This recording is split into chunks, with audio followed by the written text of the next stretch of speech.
I have come out publicly and said I don't think that the current legislation should be part and parcel of utilizing mammograms within it. I think that's just one small aspect of the guidelines, and there's no reason to attach it to a bill. I think doctors can do and make these choices on their own. The bill family practitioner Dr. Henry Dowling is referring to is government's controversial bill before Parliament that would place restrictions on women who want to be screened for breast cancer by way of a mammogram.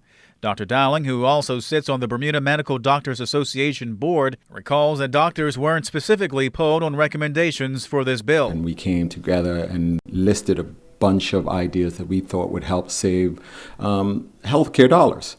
One of those thoughts were that if we brought in guidelines to help doctors who either had no guidelines or were behind the time for education, that we would be able to bring those doctors up to standard, and therefore the way that they practice medicine would be more efficient and save money. But this was purely at that time thought of as being an educational methodology, not at all something that was to be put in any kind of legislation. Some critics have claimed the findings of the U.S. Preventative Services Task Force, the group upon which government is basing its bill, are less than scientific. Well, they're respected amongst a lot of the medical communities in different countries, but they are far from the only set of guidelines that have been established. There are some questions as to the validity of their guidelines. So far, the island's doctors appear to have mixed feelings about the bill in question. I think an important thing is that most of them are in favor of guidelines. The issue becomes once you legislate guidelines, you change the flavor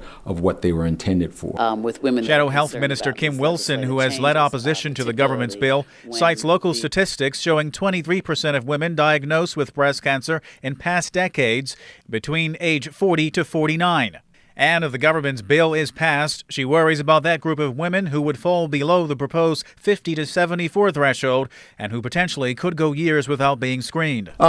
There is some studies to suggest that could happen. I mean, if you read their studies, they would tell you that those women potentially would have developed it anyway, and that by you picking it up, you pick it up early. However, Health Minister Jean Atherton has stated women under 50 could still be screened for breast cancer under the proposed legislation. If there's a condition that says it should be more frequent, they discuss that with their doctors, and they're entitled to have that. Screenings are designed to try and pick up something that might be an issue. And the screenings right now, based on the evidence, our screenings right now are sort of the middle point. Not the every year, but the every 3 years, which is in the UK. Tari Trott reporting for ZBM News 9.